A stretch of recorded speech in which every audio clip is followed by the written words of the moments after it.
Sam Carchidi as the Flyers get ready to take on Buffalo. A loss tonight and the season would be... Are you talking to me? Yeah. I know you're talking to Pete. I'm sorry. Over, right? It's not going to be over, but it's going to make things a lot tougher. And Buffalo is a much improved team, as you mentioned. They beat the Flyers the last time they played in Buffalo, 4-1. They're not a great 5-on-5 team, but neither are the Flyers. So, like the Flyers, they rely on their power play, and it's an interesting matchup tonight. This is a Flyers team that, for whatever reason, cannot seem to score 5-on-5, and they are going to have to end that trend, especially on this 3-game road trip that continues tonight and then goes on to Toronto and Boston. If they're going to make the playoffs, they have to get better 5-on-5.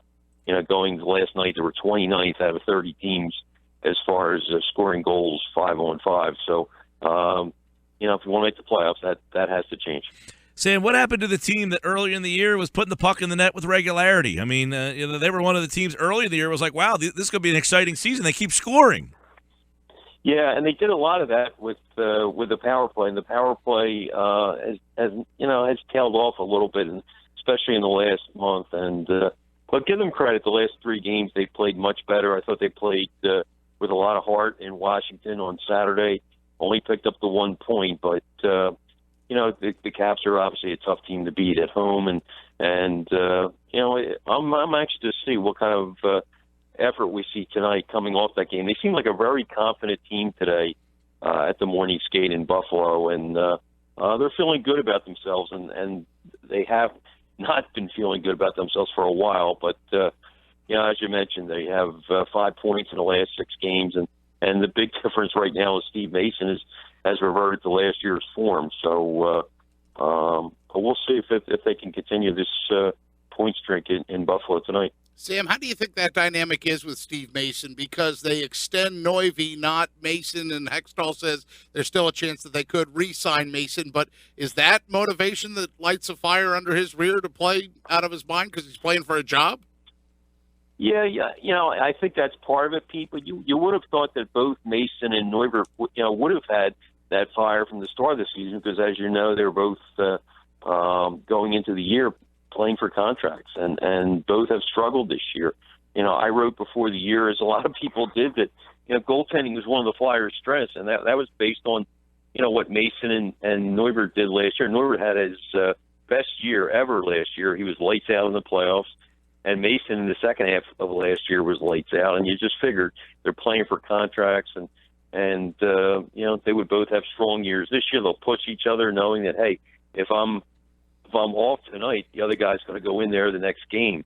But that has not happened, and we're starting to see it now. And you could be right; it could be the motivation, because not only is he trying to get a contract with the Flyers, he's auditioning now for a contract with all 30 teams in the NHL, and so we'll see if Mason can, as Dave Haxel said the other day, he's not only playing well, he's making that extra save. The implication is that early in the year he wasn't making that extra save, and he's done it in this little 3-game stretch so far. How about the addition of Valtteri Filppula? I saw your colleague Mike Sealski with a piece that says that Valtteri Filppula's addition to the team is a slap in the face to Sean Couturier, and Couturier, maybe not surprisingly, then responds with a big game against the Capitals. How's Valtteri Filppula looked so far, and what impact, if any, do you think that has on Sean Couturier's future as a Flyer? Yeah, I think, Valtteri has played well in the 2 games. I mentioned that they have not been a good 5-on-5 team this year, but they have been much better with him in the lineup. Now, whether that's a coincidence or not, who knows?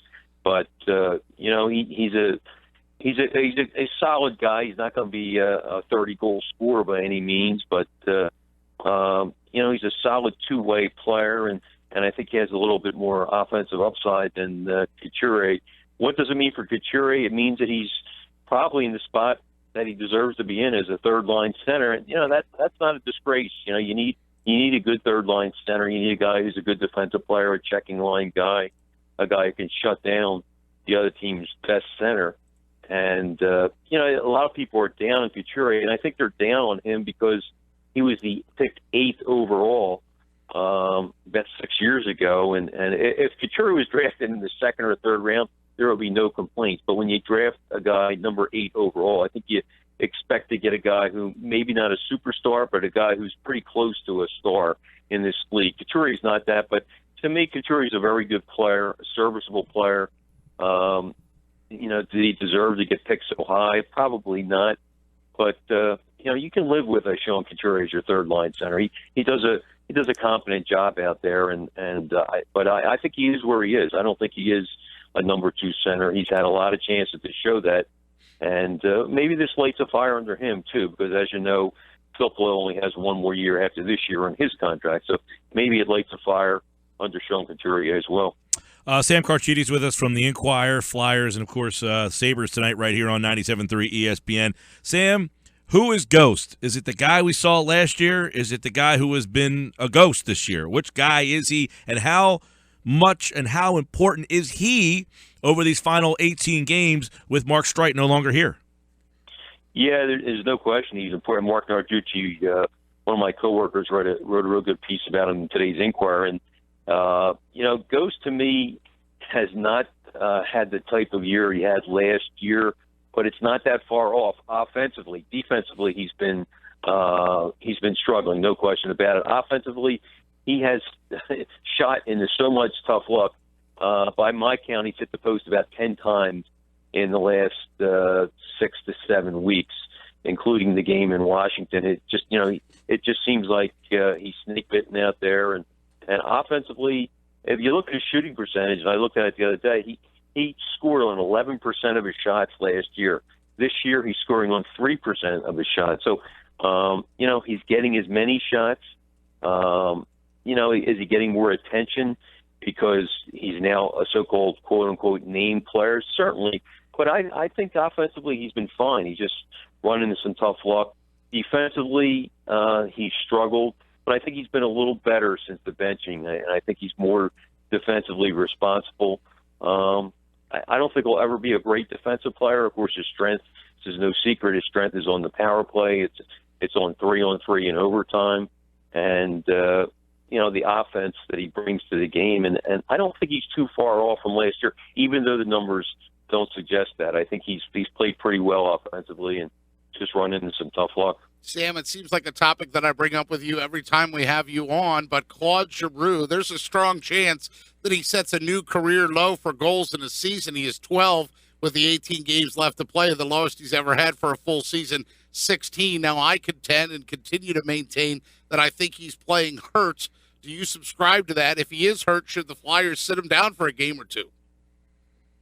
Now, you know what? A lot of people think he is hurt, and last year, I think they based it on what happened last year, because last year, Giroux, you know, looked out of sorts in the last month of the year. He had a poor playoff against Washington, and he claimed he was healthy the whole time. Then, you know, as soon as the season ended, they announced he was going to have abdominal and hip surgery.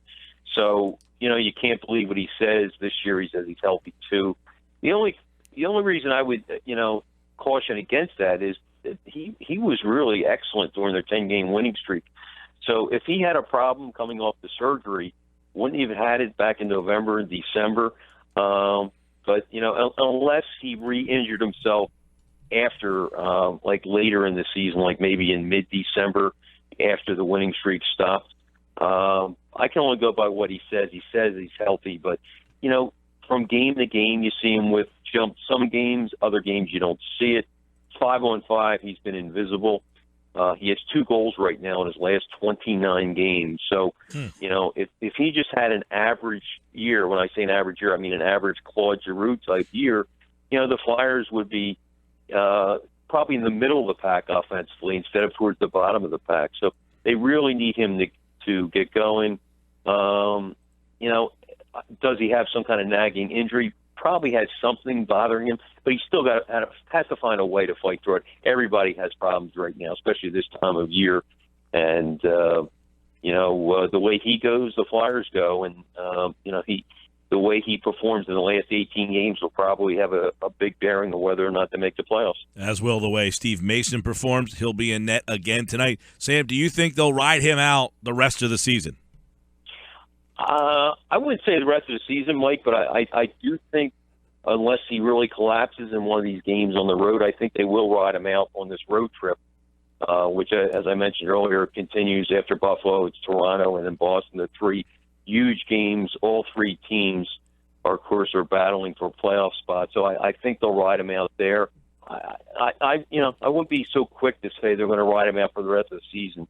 They do have a couple back-to-back games coming up, and never say never. It's just very ironic that at the time when they gave Michael Neuvert the extension, about the same time Steve Mason became the number one goalie again. So it's kind of crazy the way it worked out. But Mason's in a groove right now, and I think they will at least ride it, I believe, this week. All right, we'll see it all happen tonight right here on 97.3 ESPN. Flyers and Sabres in Buffalo. Sam Carchidi from the Philadelphia Inquirer here on the Sports Bash. Thanks, Sam. Thank you, guys.